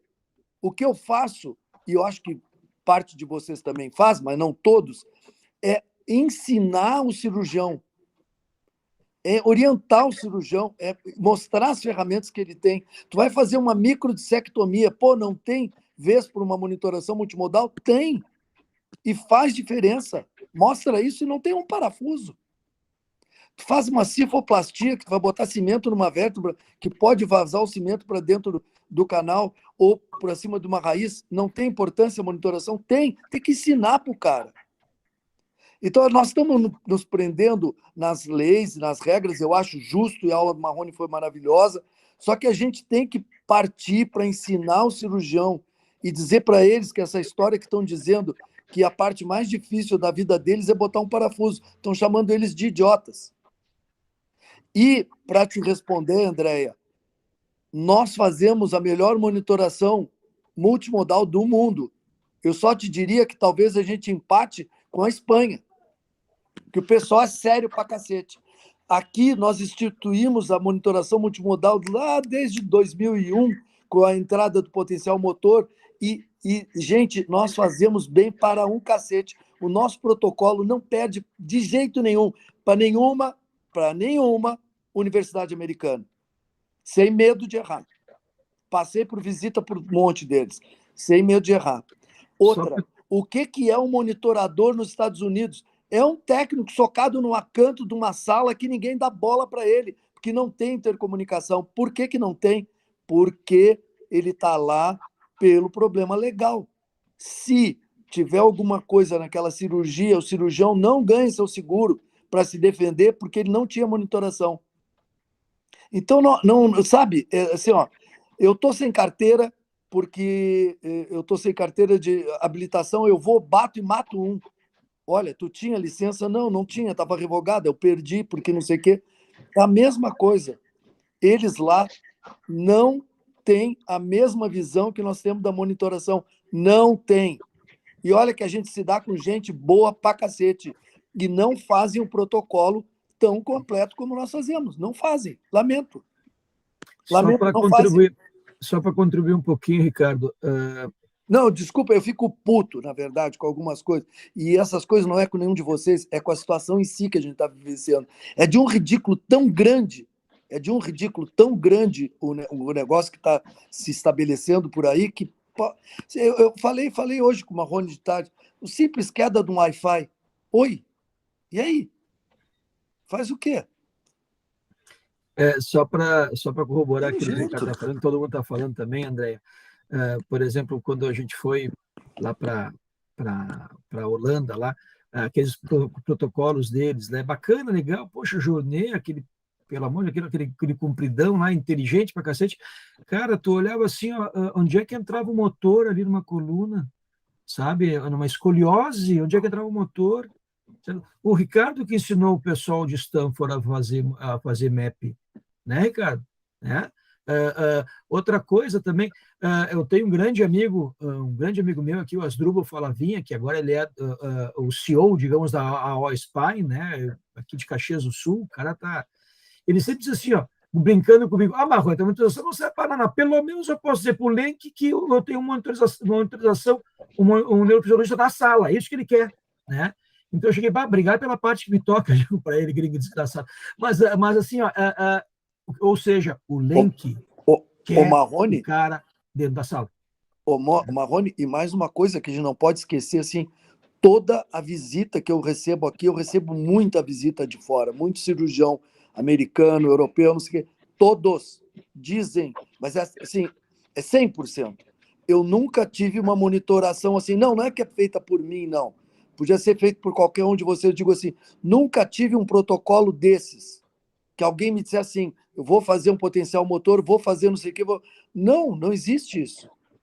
Não existe isso. E aquilo que a Rufina falou, muito inteligentemente, que está até num dos slides meu também, que eu sempre falo sobre isso, que uma informação equivocada do neurofisiologista, ele não está botando em risco o nome dele, está botando em risco de todos nós. Entendeu? Essa monitoração não serve para nada, porque o cara me alarma e meu paciente sai sempre andando. Então, como é importante o negócio de o cara discernir um verdadeiro positivo de um evento absolutamente eventual ali que aconteceu e que não faz parte de um verdadeiro positivo para a gente parar o cirurgião. Então, assim, é muita coisa. Essa tua aula é muita coisa. É coisa para a gente conversar 3 horas. Porque eu acho que está na nossa mão isso. Outra coisa, não pensem que eles estão de olho nessa cirurgia complicada que vocês fazem. Não. O que esses filhos da puta querem é pegar um filé mignon chamado de colocação de parafuso, que chega a ser ridículo, porque mesmo assim a colocação do parafuso não é simples. Não é simples. Está cheia de falso positivo e cheia de falso negativo. Nego tem que saber anatomia em terceira dimensão, nego tem que pensar muito antes de dar uma resposta. Então, é ridículo, desculpem aí, eu estou velho, ponto. É que nem essa parte do parafuso que ele colocou. De novo, nós estamos batendo muito na tecla de monitorização à distância, né?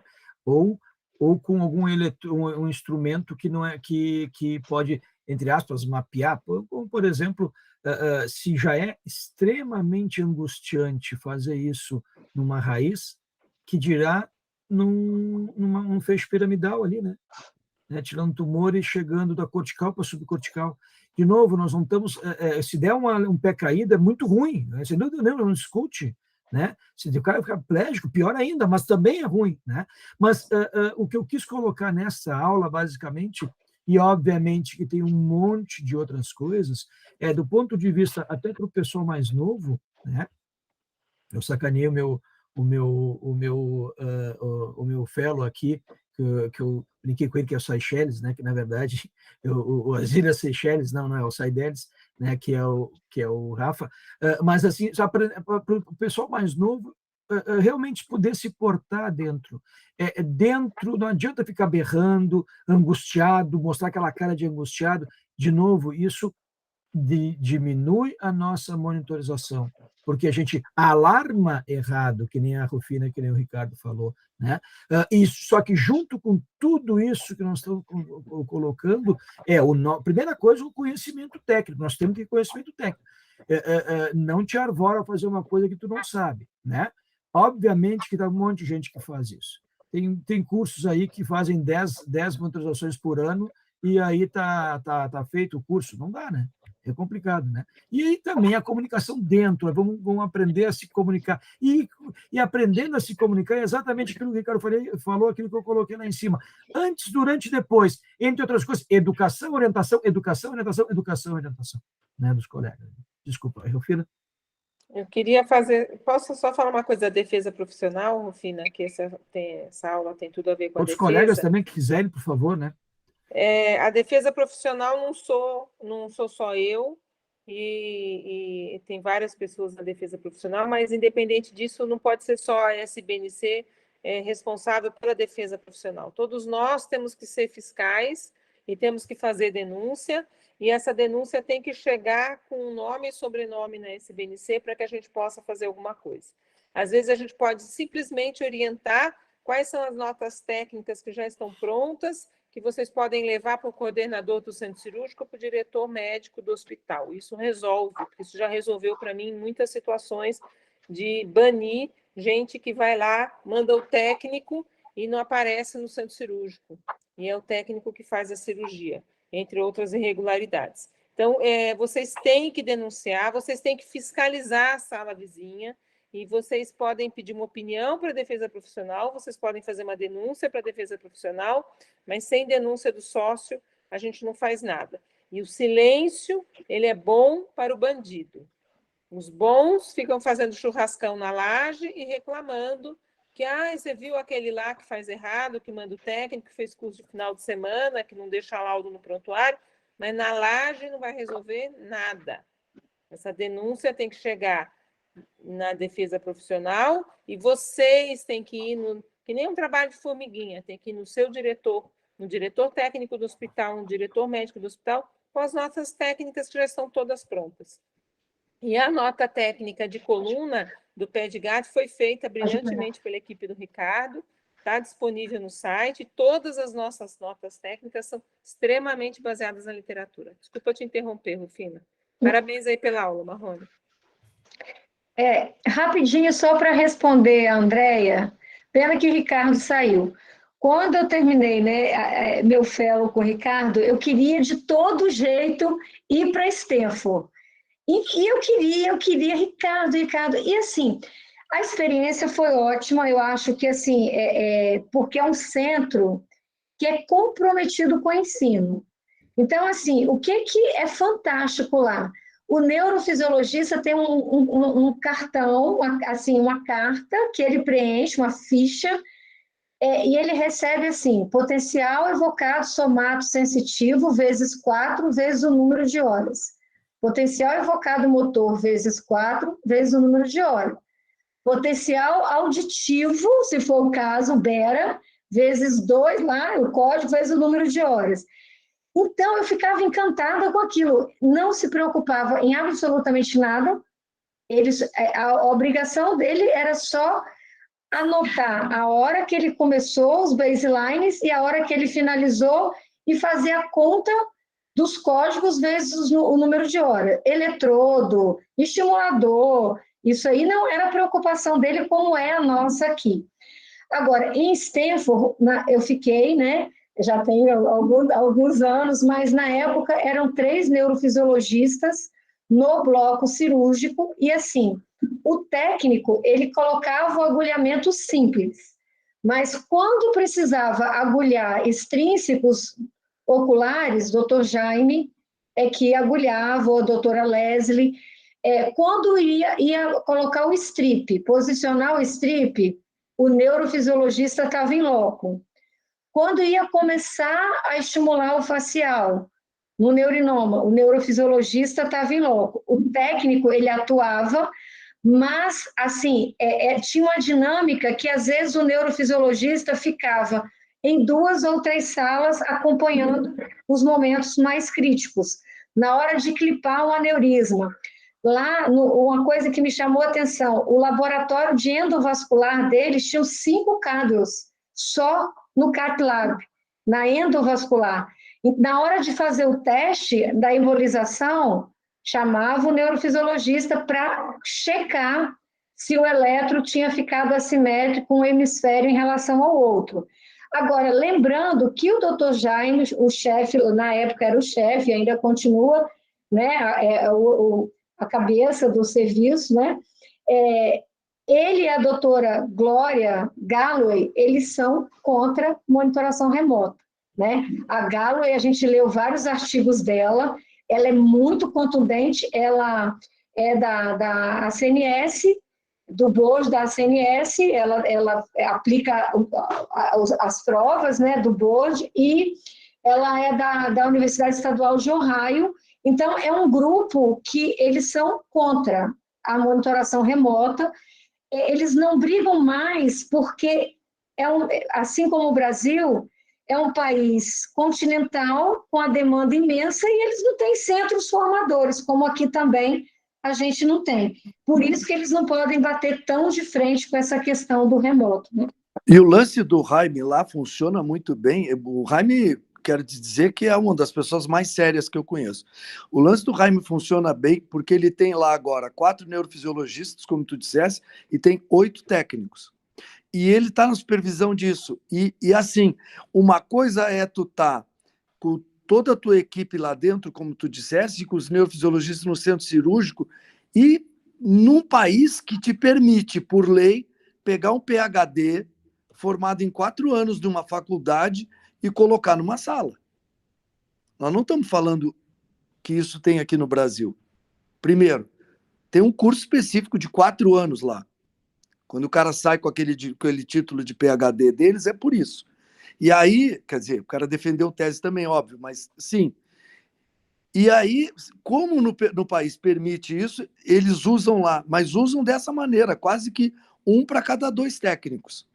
E tem o Jaime olhando isso tudo lá. Obviamente é o seguinte, tu imagina, tu tem um endereço só na vida, por que também tu vai ficar brigando com o resto, né? A única coisa que o Jaime defendeu, e aí teve o apoio do Mark Newer, foi para reduzir de 20 monitorações remotos, acreditem ou não, 20 para 3. Que era o caso do cara, mais 2 remotos. Coluna, né? Que eu já acho... Coluna. Não, estamos falando de coluna. O que eu digo para vocês, mesmo nos Estados Unidos, o que dá grana para os caras é coluna. Ninguém está brigando lá para fazer... Não, vamos fazer um remoto de 4 cirurgias ao wake. É como, negão? Entendeu? Não dá. Agora, Ricardo, mesmo lá em Stanford, os técnicos são de excelente padrão, mas quem era responsável por deixar os protocolos prontos eram os neurofisiologistas. Eu achava isso muito legal, porque todo final da tarde, assim, tinha uma reunião em que tinha os casos que seriam operados. E eles falavam, amanhã vai ter neurinoma, protocolo tal, bypass para cirurgia vascular, protocolo tal. Então, o técnico, ele seguia o protocolo assinado pelo neurofisiologista responsável. Aí, esse protocolo variava de acordo com o acesso, o que tinha que mudar, acrescentar ou modificar do protocolo padrão. Isso é uma coisa também muito interessante lá. Eu virei o queridinho dos técnicos porque eu convenci aquele cabeça dura a começar a usar os corkscrew. E eles tinham que usar coloide, lembram? Então, era uma trabalheira para botar os pacientes tudo antes de mandar para o centro cirúrgico o coloide na cabeça. Quando chegou o corkscrew, foi uma maravilha. Ficaram loucos. Bom, pessoal, a gente vai ter que encerrar. A discussão está muito boa, mas o tempo acabou. Agradeço a participação de todos que fizeram perguntas, que participaram. A SBNC fica à disposição para responder outras questões. O doutor Marrone também, que tem muita experiência nessa área. Agradeço, Ricardo, Andréia, Karina, Rufina. E fica a próxima reunião agora, tá bom? Obrigada, Sandra. Boa noite, pessoal. Obrigado, pessoal. Obrigado, Pedro. Tchau, abração. Boa noite, pessoal. Tchau, tchau. Tchau. Tchau, Sandra. Tchau.